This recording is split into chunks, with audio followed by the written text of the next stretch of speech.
Hello students. This is the second video of chapter cell structure and functions.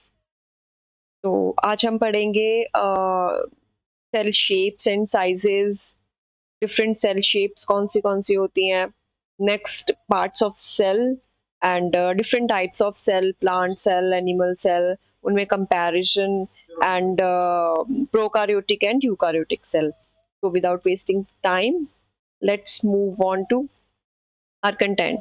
I just hope कि आपने जो first part है इस chapter का, previous video, वो आपने देखी होगी. I am assuming that thing. And so let's move on to the content. And so cell structure and functions part 2. So our first topic is cell shape and sizes. अब हमने देखा है कि the shape and size vary from cell to cell. हर एक cell की जो shape और साइज है वो वेरी करता है. अब किस में वेरी करता है? It varies with its functions. कि किसी सेल ने कौन सा फंक्शन जो है वो परफॉर्म करना है, वो इस चीज पे डिपेंड करता है. ओके अब हमारे पास कौन से जो सेल की शेप्स हैं वो हैं.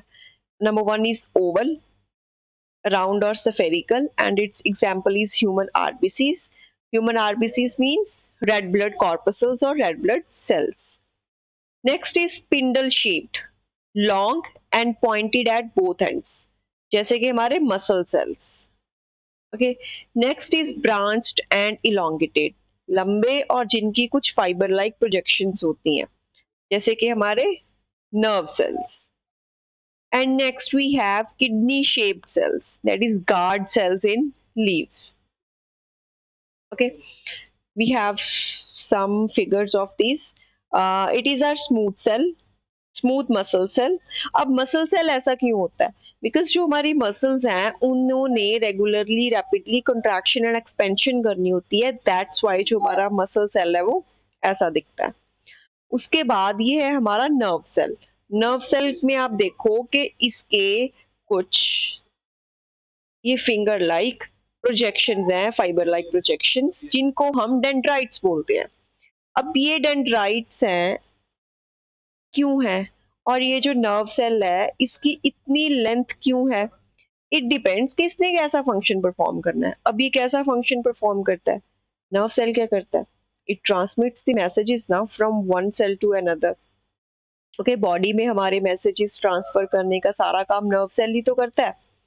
ठीक है. अब उसके बाद ये आगे हमारे ब्लड सेल्स. ये हो गया हमारा bone cell, and this is our sperm, it's ovum. Okay, ये होगी हमारी डिफरेंट शेप्स. अब let me tell you one thing. हमने पहले पढ़ा है कि द शेप एंड साइज में vary from cell to cell. Okay, it means that के जो सेल की शेप है इट विल डिपेंड कि वो सेल कौन सा फंक्शन परफॉर्म कर रहा है, and it doesn't depend upon the organism. For example we take an example of elephant and rat. अब उनमें अगर हम नर्व सेल की बात करें तो नर्व सेल ने फंक्शन तो सेम ही परफॉर्म करना है, चाहे वो रैट में हो चाहे वो एलिफेंट में हो. इसीलिए उसकी जो शेप है वो सेम टू सेम ही होगी in rat and elephant. So it doesn't matter कि नर्व सेल कौन से ऑर्गेनिज्म में प्रेजेंट है, शेप उसकी वैसी की वैसी ही रहेगी, बिकॉज उसने जो अपना फंक्शन है वो वैसा एक ही करना है. सिमिलर फंक्शन परफॉर्म कर रहे हैं डिफरेंट ऑर्गेनिजम्स. ऐसे ही जो हमारा साइज है, साइज की भी सेम चीज रहती है. साइज पे डिपेंड नहीं करता ऑर्गेनिज्म पे.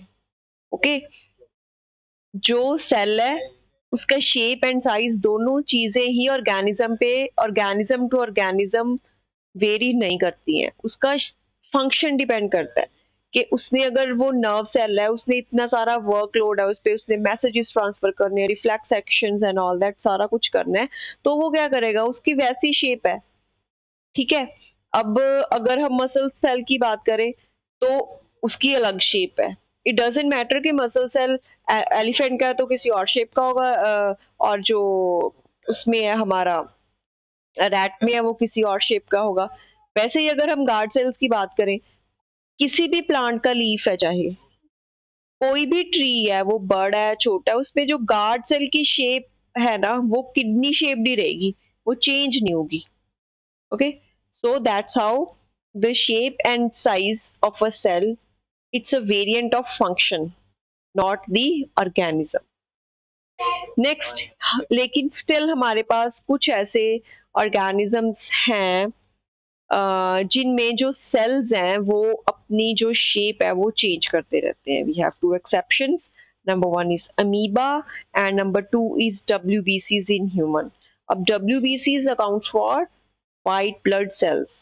Okay, let's take the example of amoeba. Do you know why amoeba changes its shape? उसको ऐसे क्या जरूरत पड़ जाती है कि उसको अपनी शेप चेंज करनी पड़ती है? Now amoeba has no definite shape. उसकी कोई definite shape नहीं होती, वो अपनी shape जो है वो change करता रहता है. अब वो क्यों change करता है?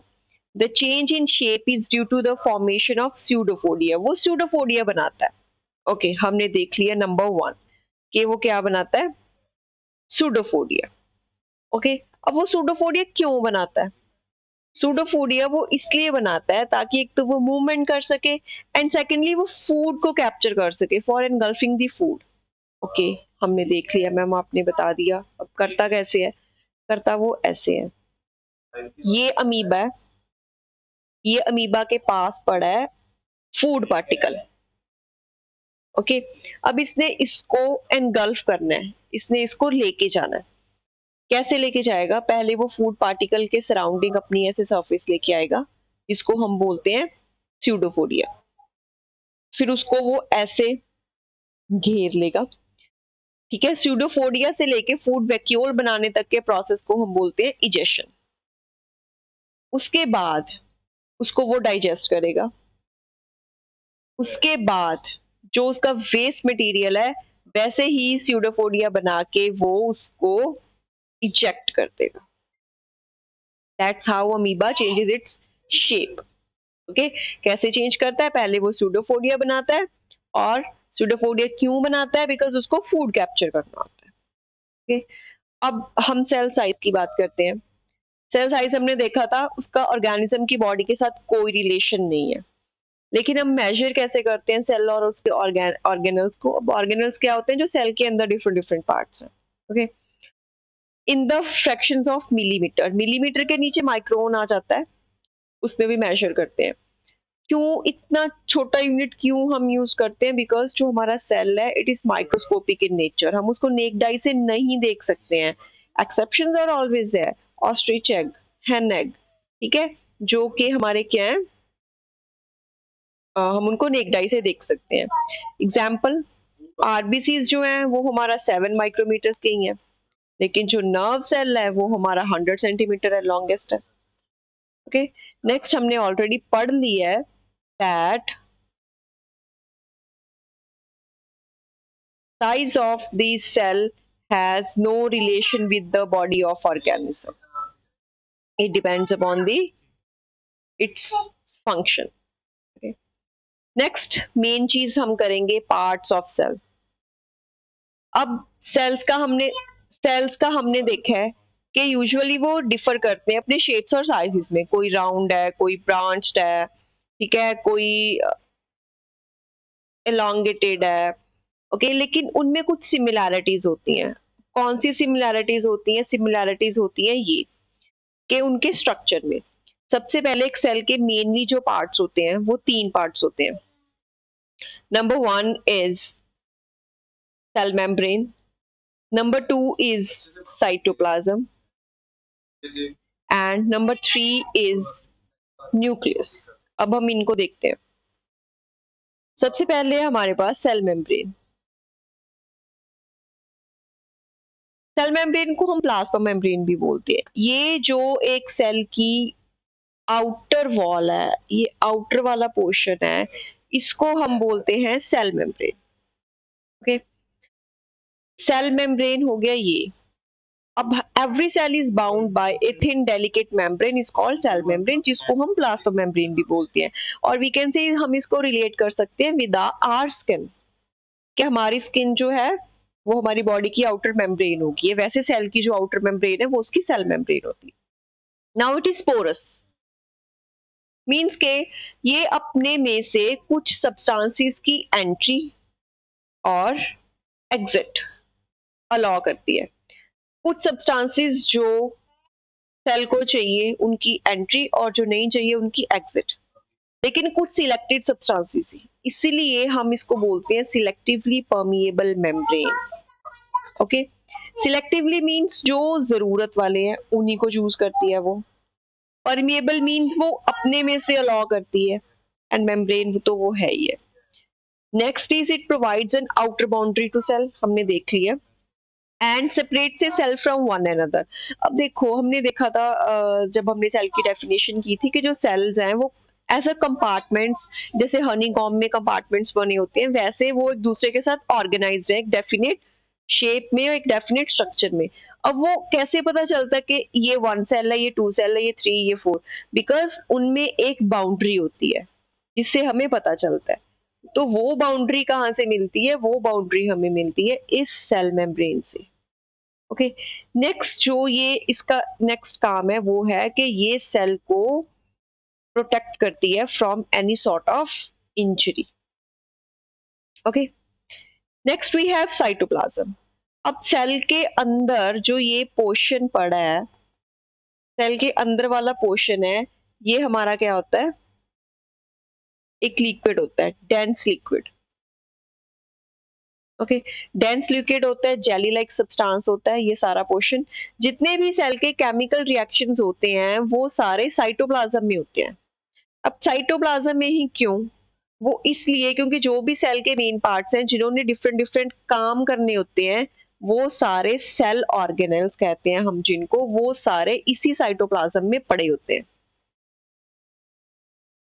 अब ये जो ये स्कैटर्ड चीजें आप देख रहे हो ये सारे सेल ऑर्गेनेल्स हैं, although it's a simple diagram. क्या ये सारे सेल ऑर्गेनेल्स हैं, इसीलिए जो सेल का केमिकल रिएक्शंस हैं वो सारे कहाँ पे होते हैं? साइटोप्लाज्म में। Now next we have nucleus. Nucleus को हम ब्रेन बोल सकते हैं एक सेल का, ठीक है, सारे काम इसने करने होते हैं। अब जो न्यूक्लियस है हम इसको सेल से रिलेट करके चलेंगे तो इसके पार्ट्स थोड़े इजीली समझ आ जाएंगे। जो एक न्यूक्लियस है, it is a large and spherical structure present in all cells. सभी सेल्स में जो न्यूक्लियस है वो प्रेजेंट होता है। ओके, अब हम इसको कैसे देख सकते हैं? हम इसको स्टेनिंग से देख सकते हैं। स्टेनिंग करना कंपल्सरी है, अदरवाइज हमें न्यूक्लियस नहीं दिखेगा अगर हमें उसको डिटेल देखना है।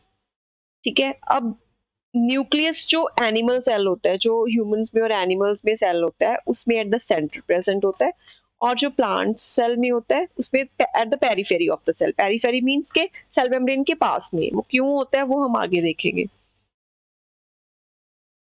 अब हम करेंगे सेल न्यूक्लियस का स्ट्रक्चर। न्यूक्लियस का स्ट्रक्चर करते हैं। अब सबसे पहले हमने सेल में देखा था कि क्या आया था? सेल मेम्ब्रेन, जिसको हम प्लाज्मा मेम्ब्रेन बोलते हैं। वैसे ही न्यूक्लियस के सराउंडिंग में आएगी न्यूक्लियर मेम्ब्रेन। इसका भी सेल मेम्ब्रेन वाला ही काम है। It is porous, allows movement of selected materials, लेकिन किस में? Between the cytoplasm, cytoplasm is missing over है, I am sorry for that, between the cytoplasm and the nucleus. Okay, और ये किस में बाउंड्री क्रिएट करती है? ये बाउंड्री क्रिएट करती है between the nucleus and cytoplasm. Okay, number 1। Number 2, उसमें साइटोप्लाज्म का डेंस न्यूक्लियस था, डेंस फ्लूइड था, इसमें होगा न्यूक्लियोप्लाज्म। दोनों चीजें सेम आ गई। अब सेल में पड़ा था न्यूक्लियस, तो न्यूक्लियस में पड़ा होगा nucleolus, small spherical body present inside the nucleus. ये हमने देख लिया, ये पड़ा है। ओके, अब न्यूक्लियोलस में क्या पड़ा होगा? इसमें पड़ा होगा हमारा आरएनए।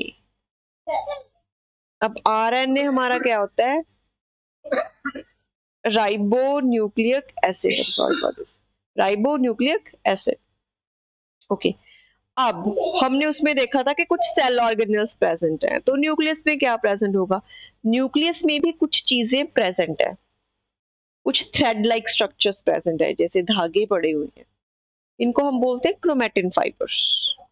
ओके, अब इनका क्या काम है?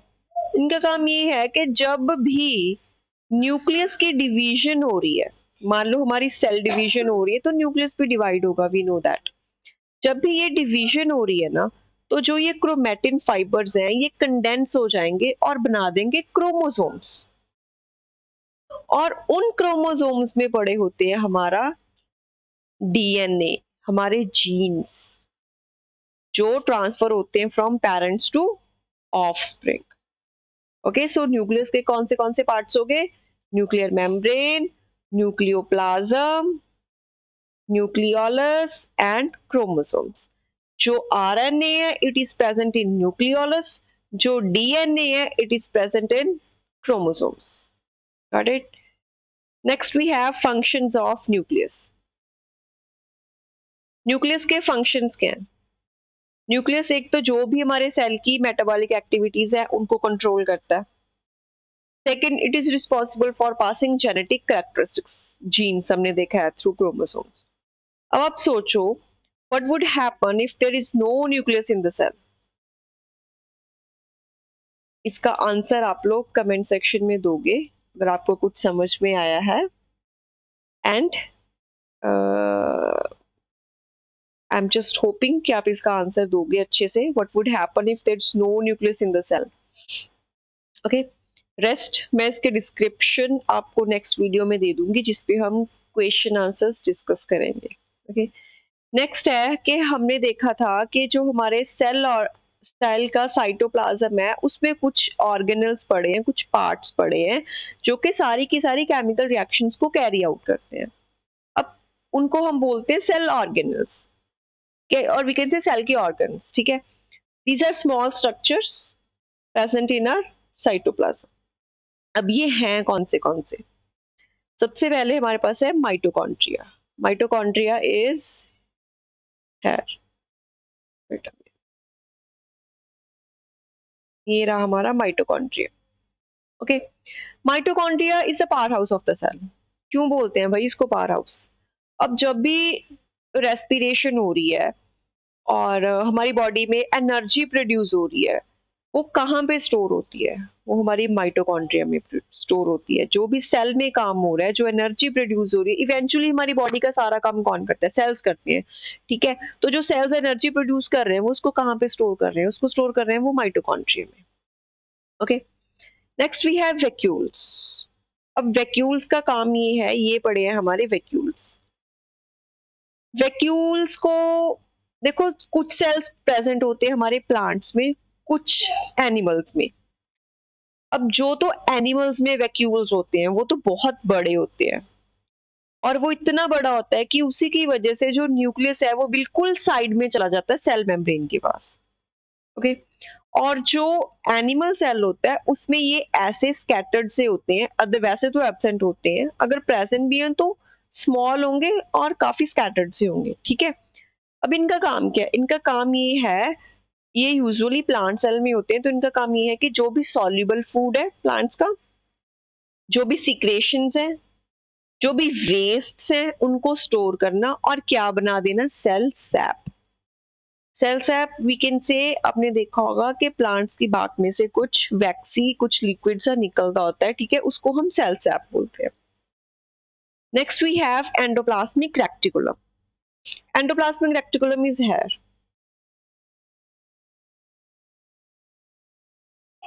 ये रहा हमारा एंडोप्लाज्मिक रेक्टिकुलम। अब एंडोप्लाज्मिक रेक्टिकुलम का क्या काम है? एंडोप्लाज्मिक रेक्टिकुलम ने क्या करना है कि जो भी हमारे सेल में सेल के प्रोडक्ट्स, ठीक है, एंड प्रोडक्ट्स, हार्मोन्स और प्रोटीन्स जो भी सिंथेसाइज हो रहा है, उनके सिंथेसाइज में, स्टोरेज में, ट्रांसपोर्टेशन में हमारा एंडोप्लाज्मिक रेक्टिकुलम सारा काम करता है। Okay, number 1। Number 2, it is of 2 types, rough and smooth. यहाँ पे आपने देखा होगा लिखा है रफ एंडोप्लाज्मिक रेक्टिकुलम। अब इसको रफ एंडोप्लाज्मिक रेक्टिकुलम क्यों लिखा है? ये हो गया rough and this one is smooth. इनके स्ट्रक्चर में भी डिफरेंस है, आप देखो इसमें और इसमें। इसको स्मूथ और इसको रफ क्यों बोलते हैं? इसको रफ इसीलिए बोलते हैं बिकॉज इसके ऊपर कुछ स्मॉल ग्रेन्यूल्स लगे होते हैं जिनको हम राइबोसोम्स बोलते हैं। ओके, इसके ऊपर स्मूथ वाले के ऊपर वो नहीं लगे होते। अब ये राइजोसोम्स का क्या काम होता है, राइबोसोम्स का सिर्फ एक काम होता है कि इन्होंने प्रोटीन्स की सिंथेसिस करनी है बस। अगर रफ के ऊपर ये लगे होते हैं और स्मूथ के ऊपर नहीं लगे होते। Okay done. और जो अगर हम वैसे राइबोसोम्स की बात करें एंडोप्लाज्मिक रेटिकुलम के बिना, तो ये हमारे साइटोप्लाज्म में ऐसे कहीं कहीं पे स्कैटर्ड से होते हैं। ठीक है। Next we have Golgi bodies और गोल्जी प्लेटस। इनका क्या काम है कि जो भी एंजाइम्स, हार्मोन्स और प्रोटीन्स हैं उनको ये सिक्रेट करते हैं, जिनको स्टोर और ट्रांसपोर्ट कौन करता है, endoplasmic reticulum. Okay. Next we have lysosomes. Lysosomes का बहुत इंपॉर्टेंट काम है हमारे सेल में। जैसे हमारी बॉडी में डब्ल्यूबीसीज होते हैं, डब्ल्यूबीसीज क्या करते हैं हमारी बॉडी में, डब्ल्यूबीसीज का काम है कि जो भी फॉरेन पार्टिकल्स हमारी बॉडी में एंटर कर जाते हैं जिनसे हमारी बॉडी को नुकसान हो सकता है, ये उनको डिस्ट्रॉय कर देते हैं। वैसे ही जो लाइसोसोम्स हैं वो सेल में क्या करते हैं, जो भी फॉरेन पार्टिकल्स एंटर करते हैं वो इनको डिस्ट्रॉय कर देते हैं, नंबर वन। नंबर टू, अगर बाय चांस जो हमारा सेल है वो डिसफंक्शन हो जाए, ठीक है, तो ये क्या करते हैं, पूरे सेल को ही डाइजेस्ट कर जाते हैं, इसीलिए इनको सुसाइडल बैग्स बोलते हैं। Okay. Next we have plastids. जो प्लास्टिड्स है ना, ये सिर्फ और सिर्फ प्लांट्स वाले सेल्स में प्रेजेंट होते हैं, नॉट इन एनिमल्स, या जो हम एनिमल्स कैटेगरी में आते हैं तो हमें भी प्रेजेंट नहीं होते हैं। अब देखो ये क्यों प्रेजेंट नहीं होते हैं। ये तीन तरह के होते हैं, number one chloroplast, number one chromoplast and number three is leucoplast. Okay. अब जो क्लोरोप्लास्ट हैं वो ग्रीन कलर के होते हैं, क्यों, बिकॉज उन्होंने प्लांट को क्या देना होता है, उन्होंने देना होता है chlorophyll. Okay. Now next is chromoplast. Chromoplast होते हैं, ये नॉन ग्रीन कलर के होते हैं और ये प्लांट को क्या देते हैं, जो प्लांट के फ्रूट्स होते हैं, फ्लावर्स होते हैं, ये उनको कलर्स प्रोवाइड करते हैं, chromoplast. And third one is leucoplast. Leucoplast का क्या काम होता है, ल्यूकोप्लास्ट का बस एक काम है, वैसे तो ये कलरलेस है और ये जो भी हमारे प्लांट्स में फूड प्रोडक्शन होती है उनको स्टोर करते हैं। Done. Next we have centrosome. Centrosome जो है हम पीछे वाले डायग्राम में देखते हैं, सेंट्रोसोम्स आर प्रेजेंट हियर। ये है हमारा सेंट्रोसोम। सेंट्रोसोम जो है ये यूजुअली हमारा प्रेजेंट होता है एनिमल सेल में, बिकॉज ये हमारा सेल डिवीजन में हेल्प करता है। जब भी सेल ने डिवाइड होना है, ठीक है, तो ये उसमें हेल्प करता है और ये सिर्फ और सिर्फ एनिमल सेल में प्रेजेंट होता है। जैसे प्लास्टिड सिर्फ प्लांट सेल में प्रेजेंट होते हैं, वैसे सेंट्रोसोम सिर्फ एनिमल सेल में प्रेजेंट होता है। ओके। नेक्स्ट अब हम करेंगे हमारे सेल के टाइप्स। हम सेल्स की जो डिवीजन करते हैं उनको दो कैटेगरीज में करते हैं। सबसे पहले तो हम करेंगे कि जो हमारे सेल के ऑर्गेनल्स हैं, जो साइटोप्लाज्म में है, उनमें क्या क्या प्रेजेंट है, कितना कितना प्रेजेंट है, वो सारा, ठीक है, उसके बेसिस पे हम सेल को टू पार्ट्स में डिवाइड करेंगे। Number one is plant cell, number two is animal cell, on the basis of cell organelles. Okay. अब हम पहले सेल ऑर्गेनल्स के बेसिस पे जो हमने डिवीजन की है between plant cell and animal cell, हम उसको देखेंगे। सबसे पहले तो जो प्लांट सेल होता है ना, वो एनिमल सेल से बहुत बड़ा होता है साइज में, और जो एनिमल सेल होता है वो स्मॉलर होता है। जो दूसरा डिफरेंस है that is of this cell wall. ये सेल वॉल, ये देखो, सेल मेम्ब्रेन इसकी आउटर बाउंड्री होगी और इसमें भी सेल मेम्ब्रेन है, लेकिन प्लांट्स में क्या होता है, बाहर एक अलग से एक सेल वॉल होती है। अब क्यों होती है, ये इसलिए होती है ताकि ये प्लांट्स को एक रिजिड स्ट्रक्चर दे सके, उनको एक रिजिड शेप दे सके। और एनिमल्स में इसलिए एब्सेंट होती है, इसलिए प्रेजेंट नहीं होती है, बिकॉज एनिमल्स को मूवमेंट करनी होती है, दैट्स व्हाई।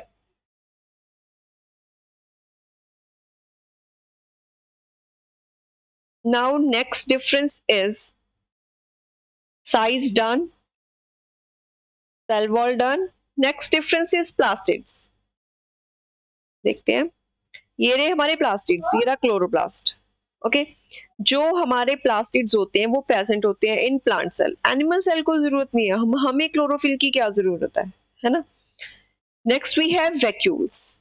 वैक्यूल्स का मैंने आपको बताया था कि जो प्लांट सेल होता है उसमें ये लार्ज वाला वैक्यूल प्रेजेंट होता है और ये ऑलमोस्ट सेल की सारी स्पेस वैक्यूल ही कवर कर लेता है। और एनिमल सेल में एब्सेंट होता है यूजुअली, अगर प्रेजेंट भी होगा तो बहुत स्मॉल और स्कैटर्ड से होंगे। नेक्स्ट इज गोल्जी बॉडीज और गोल्जी प्रेटस। ये प्लांट सेल में ना स्कैटर्ड से होते हैं। ओके, स्कैटर्ड से होते हैं ये, इसीलिए हम इनको डिक्टोसोम्स बोलते हैं। याद रखना आप कि गोल्जी बॉडीज को प्लांट सेल में क्या बोलते हैं। या फिर आपको क्वेश्चन ऐसे भी आ सकता है कि what's the function of dictyosomes in plant cell. तो आपको पता होना चाहिए कि जो डिक्टोसोम्स है उनको हम गोल्जी बॉडीज बोलते हैं, तो आप गोल्जी बॉडीज वाला सारा फंक्शन इसमें लिख सकते हो। नेक्स्ट जो हमारी गोल्जी बॉडी, नेक्स्ट जो हमारा एनिमल सेल होता है ना, उसमें जो हमारा गोल्जी apparatus है वो वेल डेवलप्ड होता है and it is present near the nucleus. देख लेते हैं हम, ये रहा। इसमें देखो ये जो गोल्जी बॉडीज हैं ये ऐसे स्कैटर्ड सी पड़ी हैं इन प्लांट सेल।